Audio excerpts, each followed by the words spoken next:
Սիրելի հայրենակիցներ, հարգելի գործընկերներ, նախ մի երկու խոսք նշեմ իմ գործընկերոջ, իմ ընկերոջ մասին, Դավիթ Ղազինյանի։ Գիտեք, երևի մարդու բնութագիրը կամ պատկերացում կազմելու համար անձի վարքի, պատասխանատվության մասին, վերջին 8 տարիները մի շատ հետաքրքիր ելակետ ունեն,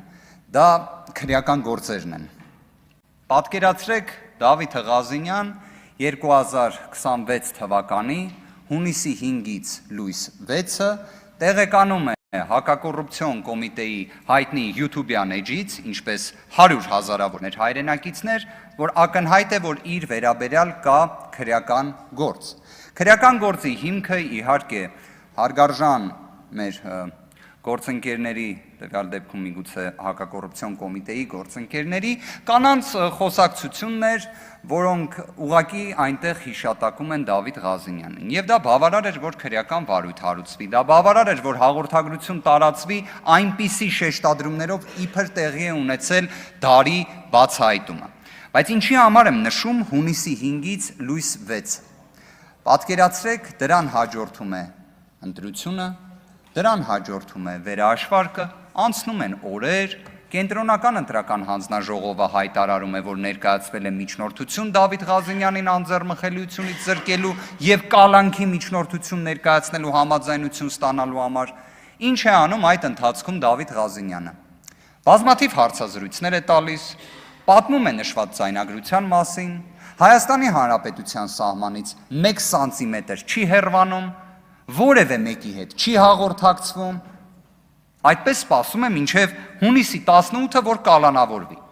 Իդեպ բոլորը Հայաստանում, կրկին հիշենք պետաիրավական հարցերի մշտական հանձնաժողովի նախագահի թեկնածու Տիկին Ջուլակյանի խոսքը, որ Հայաստանում դատական ակտերի կանխատեսելիություն պետք է լինի։ Այդ կանխատեսելիությունը մաքսիմալ իրացվելով բոլորը գիտեին, որ Դավիթ Ղազինյանը կալանավորվելու է։ Եվ Դավիթ Ղազինյանը այդ ընթացքում սպասեց, ներկայացավ ԿԸՀ, այնուհետև քննչական, այնուհետև դատարան եւ կալանավորվեց։ Այսինքն ոչ մի նորություն չկա, ամեն ինչ հստակ, կանխատեսելի, բայց անձի վարքագիծը տեսեք, պատասխանատվության զգացումը տեսեք, իր ընտրողների, իր թիմակիցների եւ հանրության առջեւ։ Թեկուզ որ կալանավորվելու էր։ Իդեպ 2 ամսով կալանավորվեց, թե այդ ինչպես տենց ստացվեց, որ հունիսի 5-ից 6-ը մարդը իմանում է գործի մասին, բոլոր հանգամանքներից տեղեկացված է, բայց միևնույնն է կալանավորվում է։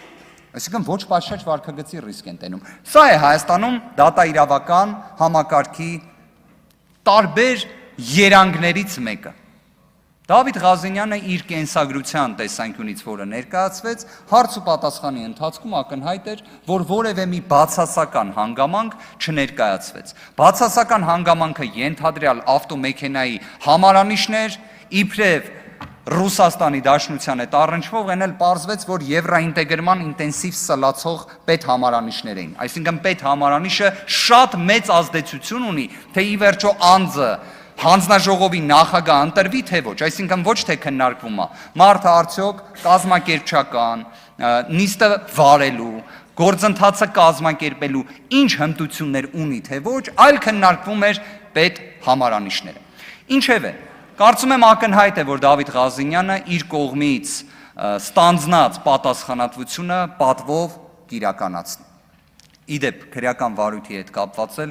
ամեն դեպքում ես այդ շեշտադրումը կատարեցի, հիմա էլ բոլոր դեպքերում ընդգծեմ, Դավիթ Ղազինյանը ապօրինի քաղաքական բնույթի կալանքից ազատվել է։ Անձին կալանքից հետո կրկին կալանավորելու հարց բարձրացնելու համար պետք է լինի նոր էական հանգամանք, կոնկրետ գործով, ոչ պատշաճ վարքագծի տեսանկյունից։ Իսկ այստեղ կարծում եմ նշված ռիսկ իսպառ բացառվում է։ Եթե իհարկե падգամավոր լինելը ինքնին ոչ պատշաճ վարքագիծ չի։ Կարծում եմ դեռ մեր իրավունքը նման նշաձող չի սահմանել։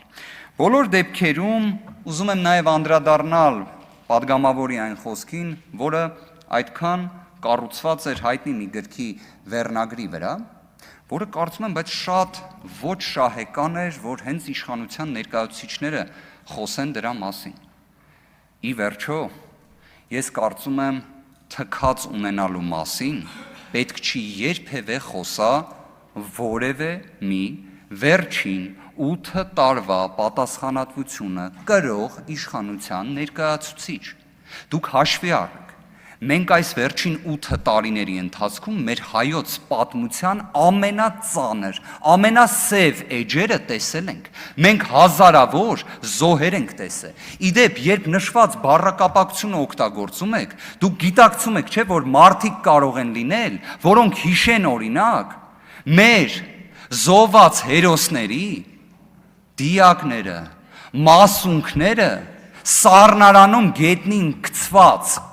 Եկեք այդ բառակապակցությունը այս նիստերի դահլիճից հեռու պահեք։ Եթե խոսում եք Սամվել Կարապետյանի մասին, իմ կարծիքով Սամվել Կարապետյանի կենսագրությունը նրա մասին է, թե ոնց կարա մարդը Հայաստանի Հանրապետության սահմաններից դուրս դառնա միլիարդատեր եւ այդ գումարը օգտագործի բարօրություն Հայաստանի, որ խոսում եք հեծի մասին, ախր հաշվի առեք հեծը ձեռք բերելու ի պատասխան խնդրանքի ձեռք բերելու ժամանակահատվածում Սամվել Կարապետյանը Forbes-ի ցուցակում էր արդեն։ Մի հատ հեծի շրջանառությունը ճշտեք պարոն Ռոմանոս Պետրոսյանից ու մի հատ հասկացեք նաև ըստ Forbes-ի Սամվել Կարապետյանի կարողությունը։ Իդեպ Ռոմանոս Պետրոսյանի մասով ես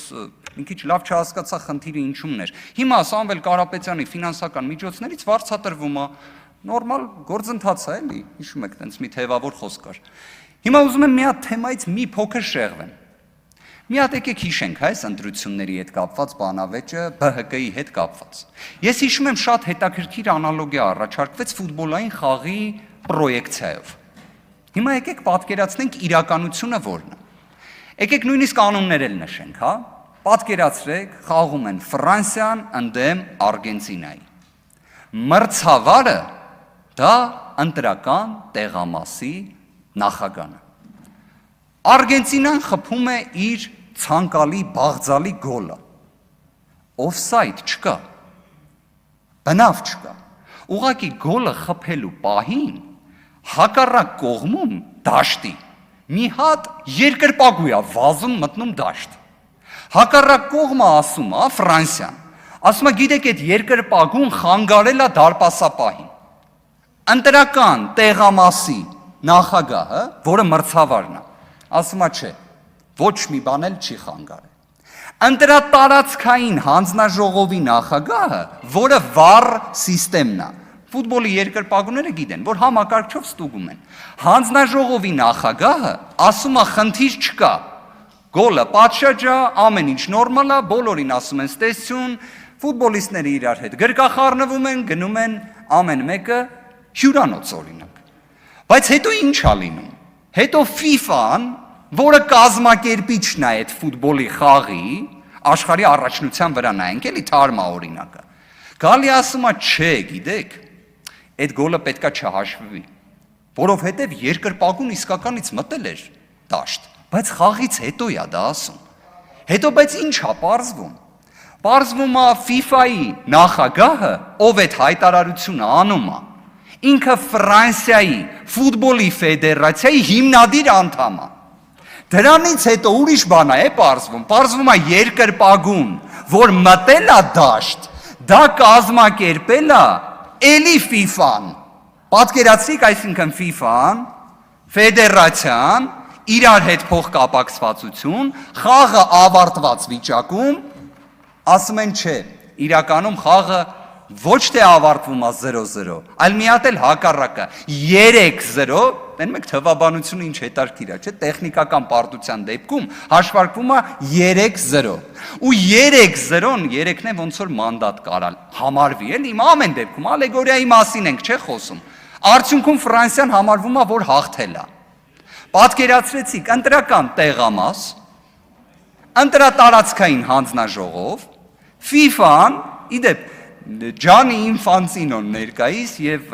Վագն Հովակիմյանը կարող են նաեւ նույնիսկ որոշակի նմանություն էլ ունենան։ Հետևաբար գործընկերներ, եթե ֆուտբոլով ենք անալոգիան անում, եկեք դա մի արեք։ Եկեք դա մի արեք, որովհետեւ ակնհայտ է, որ նշված դեպքով խախտումը անհաղթահարելի է։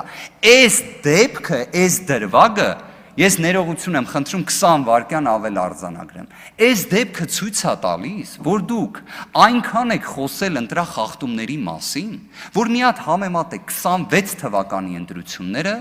եւ 18 թվականի ձեր կազմակերպած ընտրությունները։ Դուք իսկապես տպավորություն է այնպիսին, որ այնքան նայեցիք անդունդին, որ անդունդն էլ նայեց ձեզ։ Ու դուք գնալով ստանձնեցիք ընտրախախտումների ակնհայտ իրացման պատասխանատվություն։ Շնորհակալ եմ։